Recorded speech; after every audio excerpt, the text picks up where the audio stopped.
Hello, good afternoon, and welcome to Go Local Live in the Navigate Credit Union Broadcast Center. I'm Molly O'Brien, and I hope you are enjoying the day.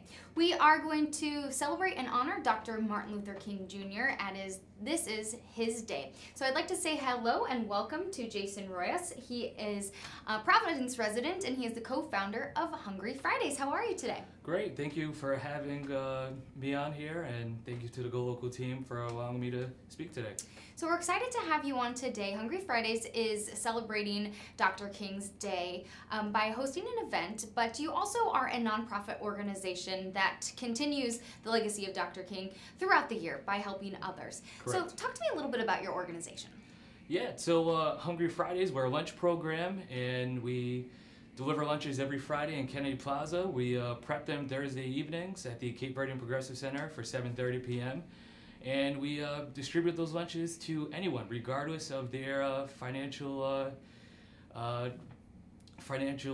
class or anything like that. So, talk to me a little bit about your organization's mission, because while you do meal prep and while you do find it important to help feed others, it's not just about providing lunches. No, absolutely not. Ultimately, our goal is to get more people involved in the community. And there's so many nonprofits and so many groups doing work in the community, and rightfully so. But our mission is to, bring awareness to the poverty and inequalities in the heart of Rhode Island. Exactly. Okay, so let's talk a little bit about how this all got started, how Hungry Fridays got started. Yeah, so it's an interesting story. I currently work in downtown. My brother John, he used to work in downtown in 2015. This is when Hungry Fridays all started, and we would have lunch together. And one day I had to meet a deadline, and I couldn't have lunch with him. And we would sit in Burnside Park, and one person came up to him and asked him for lunch. And my brother looked in his lunch bag, but then he looked in his wallet, and he'd seen he had about extra $5 in his wallet, and gave it to the person. Then another person came up to him and asked him for lunch as well, and my brother looked in his lunch bag and seen that he just had a bag of chips and a sandwich, so he gave his bag of chips to his person. Then one more person came up to him and asked if he had anything else, and my brother again looked in his lunch bag and seen that he only had a sandwich left. But I mean, you're working all day. My brother was really hungry, and he unfortunately couldn't give him the sandwich. But he later, when we got home, we were talking about it, and we knew we had to do something. And we always said to each other, whenever we are in whenever we're in a position in life where we can give, we will. And I got a new position at my job. My brother, he graduated college, so he was in a different position at his job as well. And we called up our coworkers and our friends, and we came up with the idea of Hungry Fridays. And we were trying to figure out what's the most cost-effective way to prepare lunches and distribute it. And we came up with the idea of peanut butter jelly, bag of chips, an inspirational quote with a bottle of water on the side. I love that, an inspirational quote. So, and how and where do you do the distribution? We do it right in Kennedy Plaza.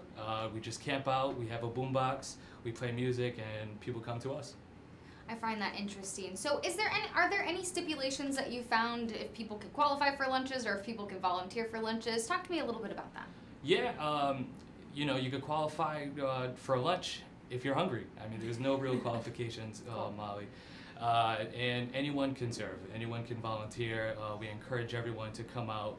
Again, we prepare lunches at the Cape Verdean Progressive Center in East Providence. That's 329 Grosvenor Ave. And we distribute the lunches at noon right in Kennedy Plaza on Fridays. So you are hosting a special event today for Martin Luther King Jr. Day. Talk to me a little bit about why it was important for you to do something today. Absolutely. So I'm sure Martin Luther King would not want this day just to be a day off for everyone. He was really big on community service, and I feel like we really need to take advantage of that. I mean, everyone, if you're a student, you have the day off. The majority of the jobs and workplaces, they have the day off. So we really want to take advantage of this time to everybody come out and help us prepare lunches so we can distribute them tomorrow. And it's a great quote by Martin Luther King. I'm going to paraphrase here, and everybody can be great because anybody can serve. So that's why we are here today, and that's why we're going to pass on lunch. Prepare lunches tonight. I think it's an excellent opportunity and something super easy to do. You have videos on your Facebook page of the meal prep happening. It looks like everyone's having a good time. Absolutely. And I think it really is a testament, too, that when you are serving others, it makes you feel good as well. Absolutely. Absolutely. It's there's no better feeling than looking at someone's face when you're giving them a lunch. You mentioned to me before we started this show that people come and help you pass out the lunches, and that people who have received lunches as well turn around and help serve. Absolutely, absolutely. So you hear so many great stories when we pass out lunches. There was one woman in 2015 who came up to us and she told us that she was hungry, she was homeless. We gave her a couple of lunches. Towards the end of 2016, I believe it was in November, she came up to us again and she was like, "Hey, I have a home now, Wow. and I want to help you guys pass out lunches." So you hear stories like that all the time. That's really touching. You do have a couple speakers that are coming tonight. Mm-hmm. Talk to me about who will be speaking and what their message will be. Yeah, so we have Juan Carter from the NAACP, and he also works at the Institute of Nonviolence. He's going to share a little bit about his incredible story. He's going to share about his work that he's doing in Providence now.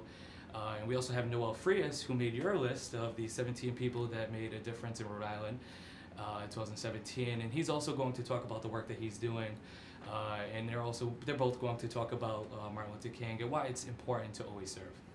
I think you're doing an excellent job within the community. If people want more information on Hungry Fridays, if they can't make it tonight to the event, how can people get in touch with you or continuing to serve in the future? Yeah, absolutely.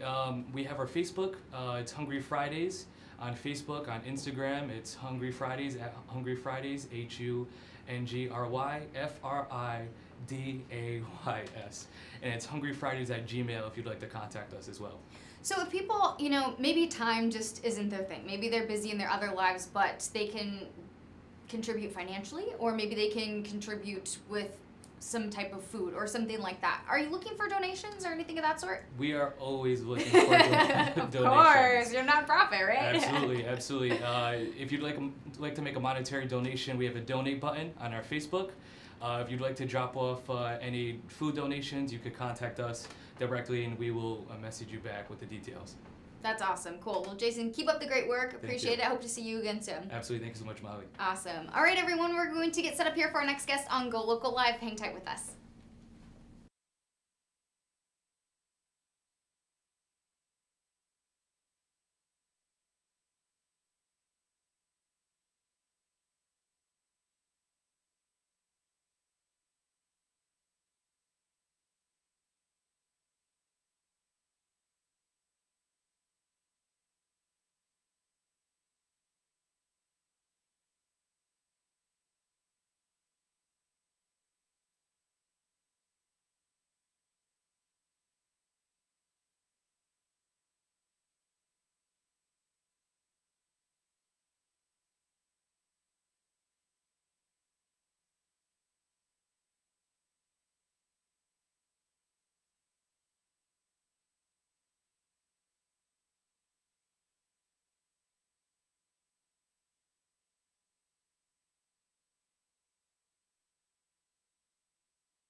Hey, welcome to Go Local Live in the Navigant Credit Union Broadcast Center. I'm Molly O'Brien. Author A.J. Finn has the #1 best-selling book on the New York Times bestseller list. We are thankful he's joining us via Skype today. A.J. Finn, how are you? I'm fine. Thanks so much for welcoming me today. Thank you so much. The Woman in the Window has received critical acclaim, and people are super excited about this thriller. So this is your debut novel. Not everyone hits a home run on their first try. So #1 on the New York Times bestseller list. It's hit in the top 10 on the Amazon list. Talk to us about how you're feeling. It's not unlike being punched or kicked in the stomach. I feel sort of disembodied, and I know that in a nanosecond I'll feel something incredible. I'll register a particular sensation, but it hasn't quite hit me yet. Well, it's very exciting. People can't wait to get their hands on this book, and like I said, it's done all right. So The Woman in the Window has rave reviews and already available in 36 languages and soon to be a major film from Fox. So we'll get to that point a little bit later. But let's talk a little bit about your time spent in the thriller genre and suspense genre. You've immersed yourself in this. You've studied it, you've worked in the publishing forum for quite some time. Do you really feel like because of the success, you've figured out the key to what readers want? Well, let's take it in two parts. In the first place, I grew up gorging myself on Agatha Christie and Sherlock Holmes, and then as a teenager, I got into the genre which we now term psychological suspense, as pioneered by Patricia Highsmith and Ruth Rendell in the 50s and 60s. And then as a doctoral student at Oxford, I focused on crime fiction before launching a career in publishing, focusing once again on crime fiction. That said, what I've learned in my 10+ years in publishing is that it's best not to fake or force a novel. Now, there's nothing wrong with it empirically, and I've published plenty of novels that were basically written on commission. But the secret sauce, if you will, is to feel sincerely invested in what you're writing. It ideally would be as organic as it can be. So I think that's the silver bullet. Interesting, and I think readers do appreciate that. Let's talk a little bit about the main character, Anna Fox. As you develop this story, talk to us about her as a protagonist. Talk to us about how you developed her. So when I was 21 years old and a senior at Duke, I was diagnosed with severe clinical depression. And for the next 15 years, I resorted to pretty much every treatment imaginable in combating it, from medication to meditation, from hypnotherapy to talk therapy, and nothing proved particularly fruitful. And then in 2015, my diagnosis was adjusted. A psychiatrist whom I consulted suggested I, in fact, suffered from a form of bipolar disorder. And so we tried a new medication, and I've done this before, cycled through various meds, and I always feel like Bruce Banner turning into the Hulk again. It's not a pleasant experience. But midway through this particular transition, it appeared that the diagnosis was finally correct. And one night, whilst parked on my sofa, trying to come to grips with this new medical regimen, I was watching Rear Window. I've got this yen for old movies, and I can watch them over and over, just as I can reread beloved books time and again. And as I'm watching the film, I clock a light in my peripheral vision, and I look across the street from my Manhattan apartment, and it's my neighbor. She's switched on her living room lamp, and she's settling herself in her chair, aiming a remote on the TV. I know all this because, in accordance with fine Manhattan custom, I'm watching her. And I think to myself, how funny is this, that on TV in 1954, Jimmy Stewart is peering into Raymond Burr's apartment across the courtyard, and I'm doing the exact same thing 60 years later. So in developing the plot of The Woman in the Window, I did draw on antecedents in film noir and suspense storytelling. The character of Anna, though, has a more personal provenance. She struggles with mental health issues, as I have done my entire adulthood. Although the circumstances of our respective traumas are very different, they feel to me somewhat comparable in intensity. I was very keen to create a character who is not helpless. So often in this genre, the female characters, even and often especially those in starring roles, are what the British call wet. They orbit men, they rely upon men, they fret about men, and in my experience, this isn't very realistic. Most women I know are at least a match for the men in their lives, if not more so.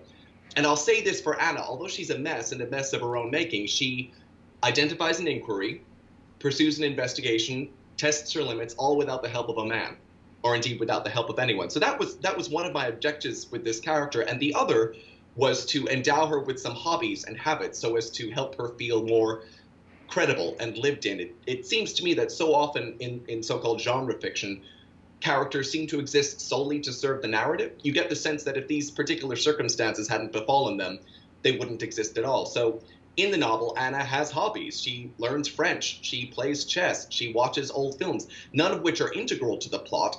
My hope is that they just lend her depth and dimension. Definitely. Can you talk to us a little bit more about the character herself now? You kind of were talking there about how she is a strong woman, and we are giving her this character, and while she is quote-unquote a mess, she's strong in her own sense.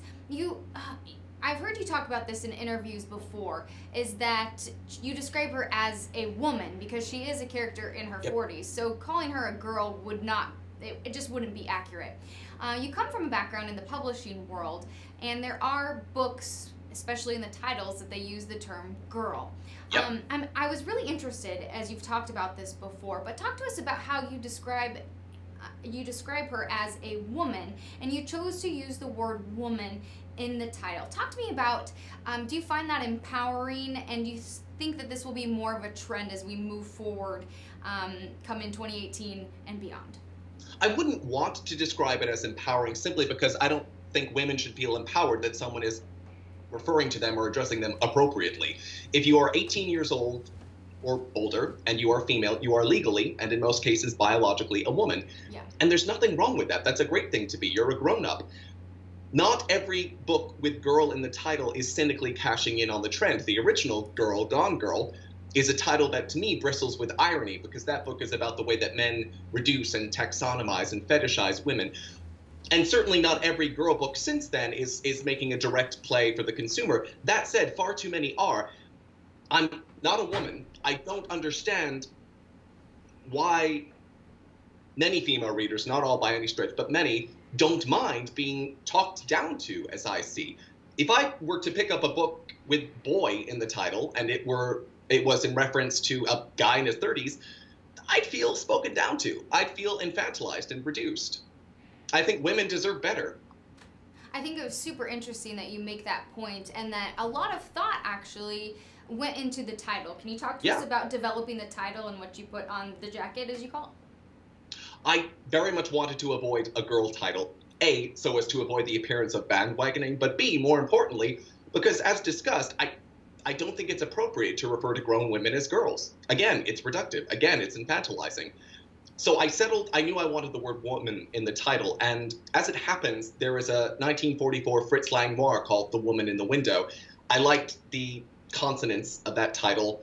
I thought it was evocative. I like, too, that the title has two solid words, woman, window, everyone knows what they mean, and yet it's also a bit of a slippery title. We're not sure which woman it's referring to, or indeed which window. I do find it very interesting, very intriguing as well. Oh, good. Good. I think a lot of other people do, so you know where it stands. Good. on the bestsellers list. Talk to us a little bit about your work in the publishing world. It's my understanding that you've had the opportunity to work with several well-known and some of the best in the business. Yes, over the course of my career, I've been lucky enough to publish or to supervise the programs of everyone from J.K. Rowling writing as Robert Galbraith to Patricia Cornwell, from Karen Slaughter to Sarah Paretsky to Agatha Christie. And what I've learned from these authors, not so much from Agatha Christie because she's long dead, but from those among the living, is that writing is a job. And when approached by young writers or aspiring writers or those starting out for advice, I remind them that A, they must read, because by reading you expose yourself to different ideas, perspectives, tricks, narrative notions. And secondly, and probably more importantly, it is work. It is not fun all the time. What job is fun all the time? So that's what my authors have imparted to me. It's pretty amazing that you have been able to be surrounded by all these authors. You've also studied this genre for much time. You've also, definitely dug into this. I found that you started this book in 2015, and you had that beginning, middle, and end before you even started writing it. When you were working on this, and because you've really immersed yourself in this genre, did you feel any pressure to make something good? Yes, most definitely. I quite like that question. I did feel pressure to make something good, not least because in addition to working in publishing, in addition to now writing books, I read voraciously. Nothing guts me more than a disappointing novel, particularly those that don't quite stick the landing, and that was a trick I was especially determined to pull off. I wanted it to be more substantive than your average thriller. I wanted to write a novel with more in its head and in its heart than so many of the books we read today. I don't know that I've succeeded, but I absolutely had ambitions beyond a bestseller. And how do you feel now that it's done? You've gone through this process that you've witnessed so many others go through, that you've Yes. helped so many others go through. How are you feeling now that you've gone through it yourself and may or may not have lived up to what you set your standards to? I've got two responses to that. The first is, whilst I have worked with some of the biggest writers in the business, this is a publication on a scale I've rarely seen before, particularly for a debut. We're being published in 36 languages. There's a big film in the works. We've hit #1 on the New York Times bestseller list, and I think the last time a debut title managed that was in 2006, all of which is testament to my publishers and agents. I give them all credit. That said, and this is my second point, the process has actually made me somewhat less sympathetic to authors than I would have been otherwise, which is not what I'd anticipated. The fact is, I've got a team of experts in my corner, and it's probably not my place to argue with them when they have particular views on the jacket or the marketing, which isn't to say I should just roll over, but they know best. And certainly in my publishing career, I found myself occasionally frustrated with authors who, beyond a certain point, would continue to argue with me. I'd sort of want to point out to them that I do know what I'm doing, as do my colleagues, and I'd love for them to trust me on this. Doesn't mean I was always right. In fact, I was frequently wrong. But to be able to rely upon an entire squad of pros is kind of a luxury. And I didn't want to be one of those authors who takes it for granted or indeed works against it. I think valid point there. You did mention the movie. And yes. So movie rights for The Woman in the Window were acquired by Fox. So talk to us a little bit about that, and will you be making a cameo, do you think? So the film rights were actually preempted by Fox before we sold any of the publishing rights. I was in LAX returning from holiday when my agent rang, and she said, well, we've said to Hollywood we don't want to entertain any overtures right now. We'd like to close some publishing deals first, but Fox won't go away, and they've tendered an offer. And it's what we call an exploding offer, meaning you need to accept or reject it right now on the phone. And I said, oh gosh, all right, what is it? And she said, well, it's $1 million. Do you want it? And I thought, yeah, if I must. It didn't require much deliberation. So right then and there, we'd sold the film rights, and I wanted to tell someone, but there was no one in the terminal with me aside from this lovely Japanese family, a father, a mother, and a child. I didn't know if they spoke English. They were speaking Japanese, and I don't speak that language. So I just turned to them and gave them a thumbs up and smiled, and Molly, bless them, they all smiled at me and gave me thumbs ups in return. It was very sweet. And we haven't kept in touch, but that was quite special for me. So the film is being produced by Scott Rudin, who won an Oscar for No Country for Old Men and also made The Girl with the Dragon Tattoo, The Grand Budapest Hotel, The Social Network, Clueless, great films. And the script is being written by Tracy Letts, the playwright who won a Pulitzer for August Osage County. So between the two of them, plus Fox, the studio, I feel I'm in very good hands. I don't feel remotely precious or proprietary about the book. They can probably only improve it. As for a cameo, I'd love one, but most of the action takes place in a single house. There aren't too many characters, so we'd have to get pretty creative in order to shoehorn me into the action. You never know. Hollywood has a way of making things like that, right? Maybe like a pizza delivery, something like that. That's an excellent idea. See? I like that. I'd steal that if you don't mind. Work you right in. Yeah. That's very exciting. Do you have any information on that, if it might be in the works already? It is in the works already. The script is it's in development. It's due quite soon, actually. I had breakfast with the producer a couple months ago. He was lovely. Fox flew to New York in June to host a dinner for me. They flew me out in October to meet their team. They wrapped things up, and once the script is finished, they'll set a director and then cast the lead. Wow, that's pretty exciting. Yep. So things are happening quickly. So as we wrap up, because I know you have much to do, if people are either have just finished this book, The Woman in the Window, or are quickly downloading it on their e-readers, or listening to it on audio, or are grabbing it from their favorite local bookstore, what do you hope people take away from The Woman in the Window? What I said earlier about trying to write a book with more on its mind and in its heart than your average thriller holds true. I would like readers to enjoy the twists and turns of the story, the reversals and about faces. I'd also like to, I'd like them to close the book feeling emotionally satisfied, feeling that they've read something of substance. I'd like them to think about anything from mental health to the debilitating power of loneliness, particularly in an urban environment, to the way the internet and digital technologies seem to both connect us and drive us apart from one another. And if they don't take any of that away, that's fine. If nothing else, I hope that they've enjoyed the thriller aspect of the book. But if they find it rewarding beyond that, if they get out of my book what I get out of the books of Gillian Flynn and Tana French and Kate Atkinson, I'd be enormously gratified. Yeah, that sounds pretty neat.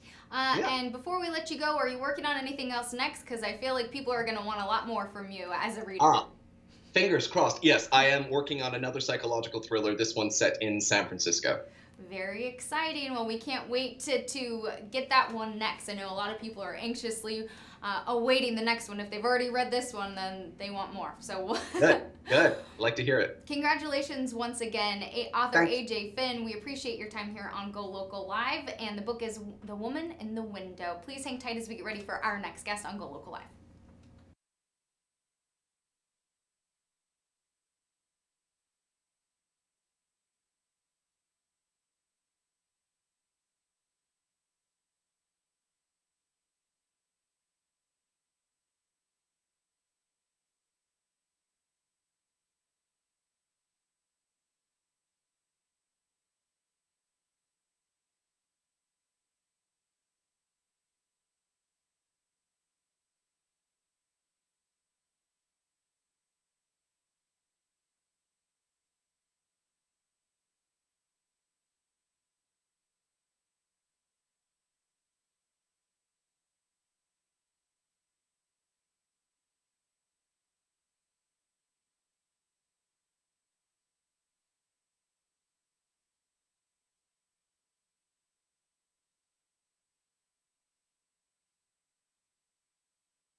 Hey everyone, welcome to Go Local Live in the Navigate Credit Union Broadcast Center. We are sticking with awesome, great books. I'm happy to introduce Providence-based author Annie Hartnett. She joins us here today. How are you? I'm doing well. How are you? Thanks for having me. Thank you so much for joining us today. So we're talking all about your book, Rabbit Cake, and we're also going to talk about what you're working on next and about your writing courses that you're teaching. So we're just sticking with literacy today. Great. So thanks so much for joining us. Let's talk a little bit about your book that you released in 2017, Rabbit Cake.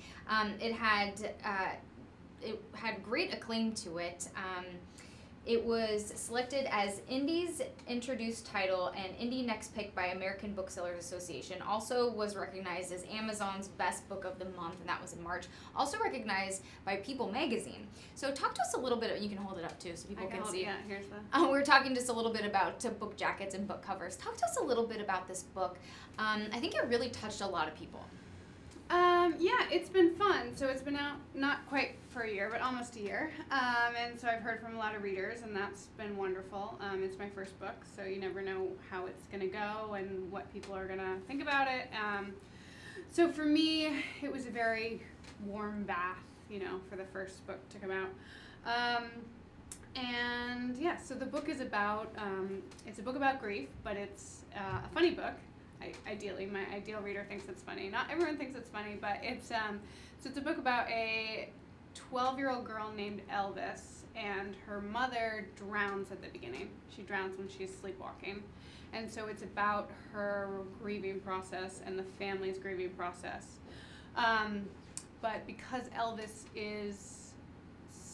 she's a little scientific mind, she maps her grief on like a chart. And so she's comforted by facts. So some of the things that we as adults accept are not facts, she interprets as facts. So it's a book for adult readers, even though it's a child narrator. So there's some tension between what we understand and what the narrator doesn't quite understand, and the way that she interprets. I wrote, before her mother died, a romantic relationship with a neighbor that she didn't quite understand, but we, the reader, get totally what's going on. So I like child narrators because of that sort of comedic tension, even though it is a sad book at parts, but it's a hopeful book too. So. I like the fact that being able to tell the story through kind of a child, young adult perspective, because like you mentioned, there is like almost a comedic tension, but you also are approaching something that's really tough to deal with. You almost have like an innocent look, but you have to deal with something that's very, very difficult. Yeah, it's I mean, ideally when you're writing any book, you're trying to tell something that is familiar, because you are not going to write the first book ever about that thing, because there's just too many books. So to explore something in a fresh way, so children, they are experiencing everything for the first time. So that's what's great about me writing Elvis, because she's 10 at the beginning of the book, 12 by the time she's telling the book. When she's 10 and her mom drowns, she doesn't know anyone else with a dead mom. So she doesn't have the, if you had someone who died, your friend would say, oh, this is what I went through, this was my experience. She doesn't have that. So she is just exploring her grief as though she's, the first man on the moon. She doesn't have anything to compare it to.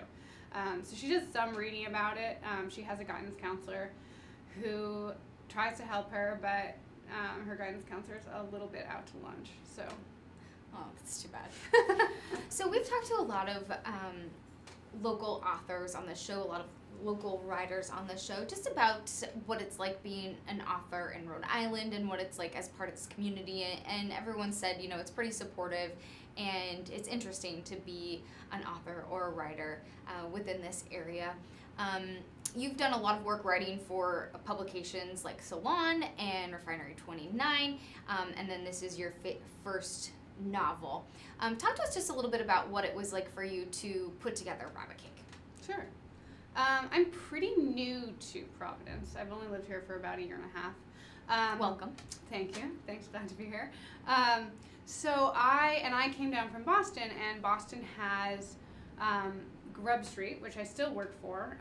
Grub Street is a huge organization that we offer writing classes, and so I've taught there for almost 5 years, and then I moved down here, and so I came from a very tight-knit community, and I do most of my work from home in Providence, so it's taken me a while to find a literary community, find a community, but So I have a couple of colleagues who also live down here, because it is cheaper to live down here, if you didn't know.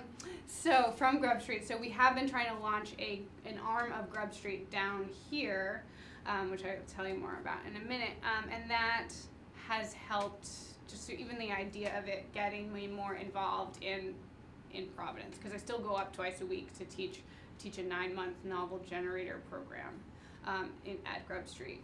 So, and plenty of people from Providence do drive the 45 minutes up or hour. Yeah, so 45 minutes is a 45 lot. miles, but yeah. never 45 minutes. Yeah, so it's and writing is a lonely business. So what's really nice about classes is that you have, especially novel writing, because it takes you so long to write a novel. It took me.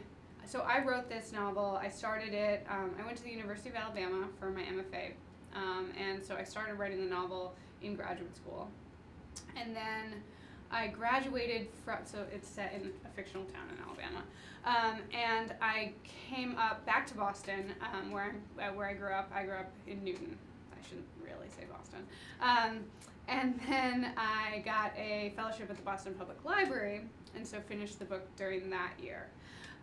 So I had for my first book, a really supportive, kind of cushy environment, being in a workshop. And then for the second book, I'm just kind of alone.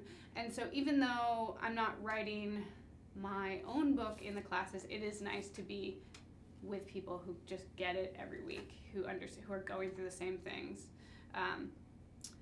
So I love teaching the classes. Yeah, so let's talk a little bit about that, and then we'll get to some of the other work that you've done. So Grub Street, and we've talked about Grub Street a little bit on this show, is a really neat organization and program to kind of support and teach writing classes. So talk to us a little bit about what you do, and then Providence kind of kickstarted its Grub Street series. I want to say like last quarter, but it's not really like that.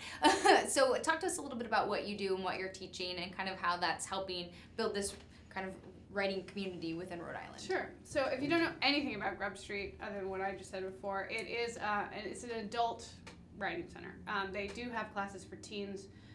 In Providence, we aren't going to have any classes for teens just yet, but these are 18 plus classes. And so the classes it's not a degree, but they are designed to be as serious as graduate work. So they are rigorous, and so we have classes that for all different genres. I teach the fiction classes down here. Ethan Gilsdorf teaches the nonfiction memoir classes, and then we have Mark Fogarty, who teaches screenwriting. So between the three of us, we're covering a lot of ground. It's nice that all three of us are down here. So the classes are in the evenings, so people who have all sorts of different jobs take the classes, but who want to write for whatever reason, whether it's just a creative outlet, whether you've always wanted to write a novel, whether you just know you have this great American novel in your pocket, but you haven't taken the time to write it.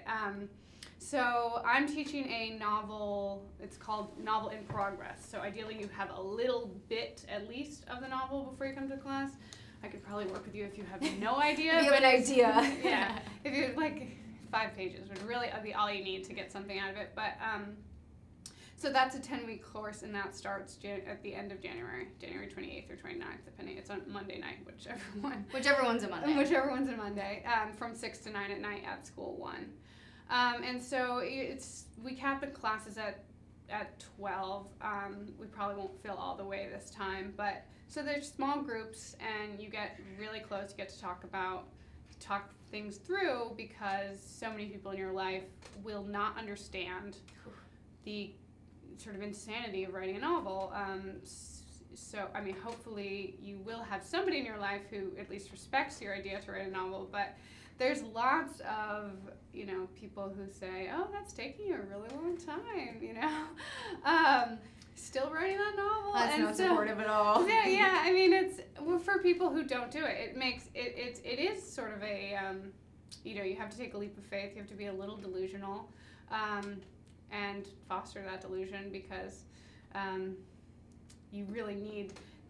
there's so little actual big reward in novel writing that you have to sort of find joy in it and celebrate every tiny victory, because it takes a long time. So I like that, though. I like the fact that you need to find joy in it and celebrate every whatever you consider victory is. Totally. So I mentioned before that you have been a writer for a long time before publishing this, and so I read a piece that you did, which I found super fascinating.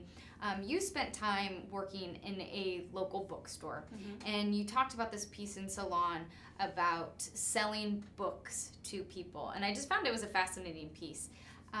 Talk to us about this experience of why you think it's important to have local bookstores within the community, and what it was like for you to have kind of this art form of selling books to people. Yeah, so so there's an article still on Salon. If you Google my name and you Googled book selling, it would come up. So when I was living in Boston and had the fellowship at the library, it's a great fellowship. You can look it up. It's actually called the Children's Writer in Residence for the Associates of the Boston Public Library, even though I did not write a book. I did not write a young adult book, but for the most part, it is for people who write either for teens or for children. I slipped under the radar somehow. Maybe someday you will. Yeah, maybe someday I will. And I do like young adult. Actually, this book, I have gone to a lot of high schools, and it is a great book for teenagers to read. But it's not. It's not young marketed adult. for young adults, right? So I mean, some of that is just shelving concepts. So I worked at Newtonville Books, where in my hometown, which is a great bookstore, and that was the perfect. I mean, if I could have that year for the rest of my life, the match of being paid to write in the library in an office, and then my other job was to sell books and to talk to people about books. It was just the perfect match of being alone and being with people. And so what's great about bookstores is just if you really like books, you can always go in and there's something to talk to people about. You know, you can't talk to everyone on the subway about what they're reading, but you can know that if you go into the bookstore, you have a common thing to talk about. And bookstores are just, I don't know, they're good community spaces because it's just, I found, as being a bookseller, that I always wanted to talk to people who would be in bookstores. And so it's pretty, even, I find some of that in a yoga studio that you find people who are common to talk to, but also a lot of times in yoga, you're not talking. Whereas at a bookstore, it's nice that, and there would be kids who would come into the bookstore and shush each other, and I would say to them, no, it's not a library, and you actually can talk and should talk and read to each other, and so I just think they're really important, just members of the community. And we do have, actually, right after this, I'm heading over to my friend's bookstore, Riff Raff, which has just opened in Providence in Olneyville. Awesome. It's a bookstore and a bar, and they have coffee. Perfect. And so it's a wonderful place. When did they open up? About a month ago. Okay. Well, we're gonna have to get them on. Yeah. Give me their contact. I will. We'll get them on. I have to check that out. Okay. So Rabbit Cake is your first book, but you're working on something next. Tell us about the next novel. So yes, I'm working on the next novel now. So Rabbit Cake is people always call it quirky, and it is a quirky. I mean, it's similar to, people compare it to the Royal Tenenbaums movie. It's like a quirky group family, and so I like that sort of quirky group dynamic, and so the next book is similar to that. It is a quirky family who live in New Hampshire, and the dad is a Ozzy Osbourne type character. He's retired from his metal band, and they live in New Hampshire. Cool. And all these hijinks ensue, and it's also, so my vein is dark comedy. I will probably always write dark comedy. It's my sense of humor. So there's a lot of darkness in, like I said, in Rabbit Cake, but it is ultimately funny. And the next book is also a lot of darkness. Prince of Darkness, Ozzy Osbourne, but very funny, hopefully. Look forward. Do you have maybe a date that people can expect, or we'll wait to So have you back when you release it? Yeah, so it's probably, I'm not quite done with it, and we haven't sold it yet. Okay. So I'm hoping that my agent will be able to sell it sometime in the spring, and Okay. then it takes 18 months from once you sell it to all the things that it has to go through before it's actually a book. So I'm hoping 2019, maybe 2020. Okay, so we'll look out for it then. In the meantime, check out Rabbit Cake at your favorite local bookstore. Yes, Right? that's great. Awesome. Annie Hartnett, thank you so much for joining us here on GoLocal Live. Hang tight, we have one more guest to chat with here on GoLocal Live, the Navigate Credit Union Broadcast Center. Sit tight.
Hey everyone, welcome to GoLocal Live in the Navigate Credit Union Broadcast Center. I'm Molly O'Brien. Sunny Guzman-Stokes joins us today. How are you, Sunny? Good, how are you doing? So good. Thank you so much for joining us. She is the Managing Director at the Rhode Island Black Heritage Society. So today we are honoring and celebrating Dr. Martin Luther King Jr.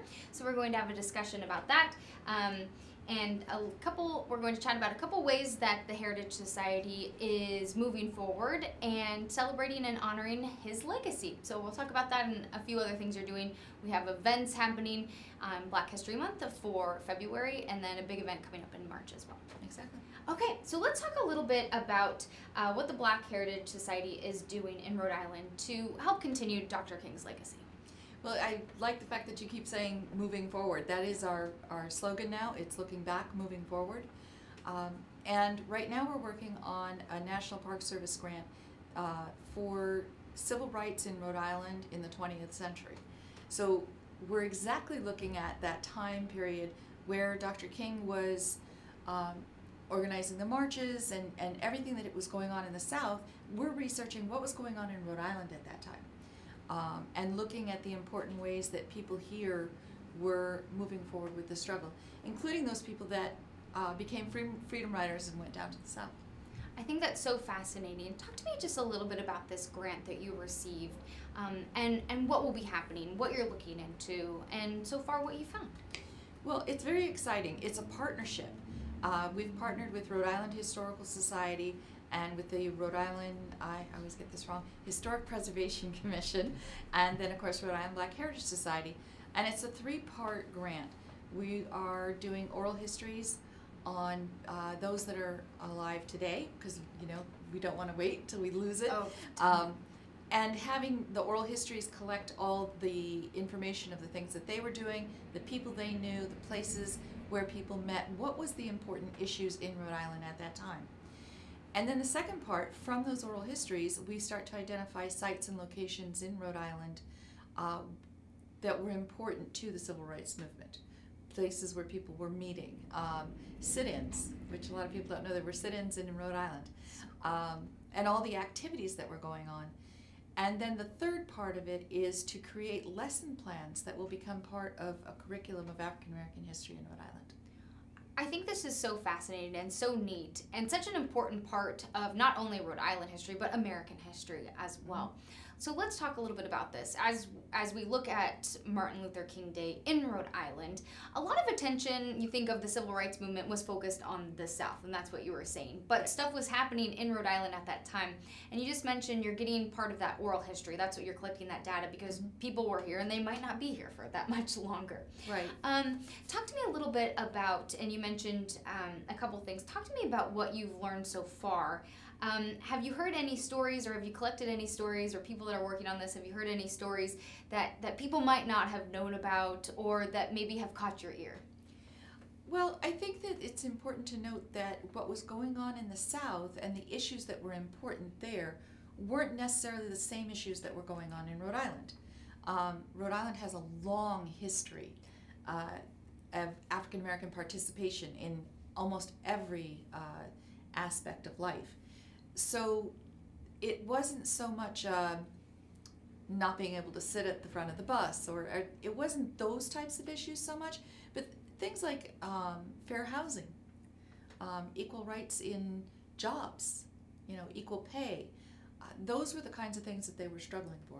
So I think that it's a little bit surprising, particularly having grown up with the traditional types of things that we heard in school.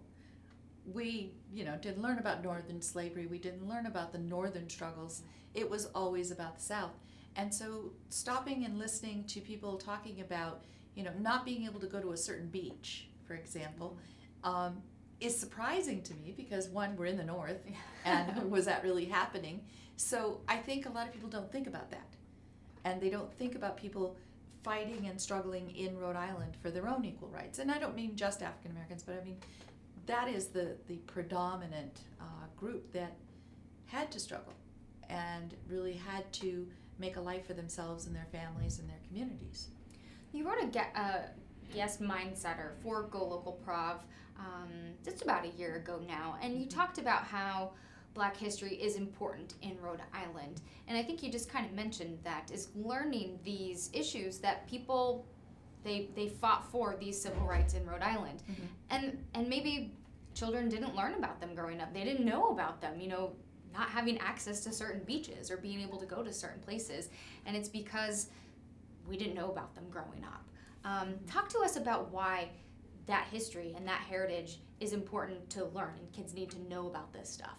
And everybody should know about this stuff, to be honest with you. Well, I'm going to deviate a little bit from what Yeah. you asked, because I'm not sure that it's important to know the struggle was there. Okay. What I do feel is really important for them to know is the creative survival, the long history. And when I say long, I'm talking about early 1700s. I'm talking about people who came over but immediately began looking for a better life in spite of their condition. And that is something that I think that we have tried to impress upon people. It was their condition. They weren't slaves, they were enslaved. It's a totally different mindset. And they had that mindset. They came here, they struggled, but they always looked forward, always looking to better themselves, better their lives, better their community. There was a very strong sense of community from, the Free African Union Society was established in 1780. Wow. So it's, as I said, a very long history of people trying to improve themselves. It's interesting that, today on Martin Luther King Day, every place I went, and still to go yet, every speaker would have a quote from Dr. King. And it was always, about the moving forward with the struggle, staying focused. My favorite one of Dr. King's is one that says that only in darkness do you see the stars. And I think that in Rhode Island, in spite of what's going on today and in spite of the troubles that might be going on, people not expressing very nice views sometimes, it's important to remember those stars in Rhode Island. And Rhode Island history is full of them. We have men and women, Duchess Quamino in the colonial era. We have, George Downing, who was a very well-known entrepreneur. Mahlon Van Horn, our first Rhode Island Black legislator, who went on to become Consul General in the Danish West Indies. These are people that we should be looking at and looking up to, but also modeling a lot of our behaviors today, because a lot of what they were going through then unfortunately, has recycled and is back today. Which is why it's always good to learn about your history. Absolutely. Always good to learn about and understand your history. Let's talk a little bit about, you mentioned the oral histories and incorporating lesson plans for African American curriculum. When do you think that will be established? Good question. Not sure. I think we've all been waiting to find out when that's going to happen. It's already been passed into law. Yeah. The 1696 Commission moved forward with that, and it was signed into law that there would be African American curriculums for K through 12. I think they're focusing, middle school was the first focus. Funding for curriculum development still hasn't come through, but the Black Heritage Society has decided to move forward, and everything that we do, whether it's the civil rights research, colonial era research, anything that we're doing, we're planning on having lesson plans created, so that when we do have that opportunity to put it all together and get it into the schools, there will already be a body of work for them to work with. Amazing. Rather than just sitting back and waiting for somebody to do it. I think that's important. Okay, let's talk a little bit about Black History Month that's coming up. You have some events that are happening. February 28th, there's a commemoration breakfast, and you have a couple keynote speakers. Also, you are honoring someone very special within our community. Talk to us a little bit about what's happening. The February 28th breakfast is actually a unique partnership, although not a surprising one. It's Opportunities Industrialization Center of Rhode Island and the Rhode Island Black Heritage Society have come together to do this commemorative breakfast. And we wanted to honor Clifford J. Montero, who is well known in Rhode Island, has over 60 years, and I would probably need a full hour here to tell you everything that man has done. Briefly, though, he's a former president of the Providence NAACP. He was the main founder of OIC of Rhode Island. He's been involved in, I think I see him everywhere, every historical presentation, everything we do. He was involved with he was a fair housing advocate. So he's, in this whole looking back, moving forward, he is probably the one person I could say that I'm most excited about honoring. So he's the civil rights honoree. And then we have our keynote speaker is Travis McGreedy, who's the CEO of the Massachusetts Life Sciences Center. So talk about looking forward. Love it. We're very excited to have the two of them there. I think that'll be an excellent celebration. So that, again, is on February 28th if you're interested. And then, of course... but I have to say, tickets are on sale on Rhode Island BlackHeritage.org. Get them now. And next week they'll be available on Eventbrite. Perfect. So you can get them now, and we'll put a link, of course, to the website as well. And then coming up, the big event, March 31st, always an excellent time. Yes, March 31st is our annual Black Heritage Gala. It's a ball that has been going on for probably as many years, almost 40 years now. And it was always a big dress-up event. It was very exciting, and we're bringing that back. It kind of dwindled down to a reception because everybody was so busy with jobs and everything. Now I think people are looking for that dress-up event again. We did it last year. Our co-chair, Don Mays, was also involved last year, and they had capoeira dancers and a DJ and exhibits. It was a very good time. So we'll be there March 31st at the Omni Providence, and the tickets will be on sale in 2 weeks. Okay, so 2 weeks. You have 2 weeks to mark it on your calendar. Again, the date is March 31st.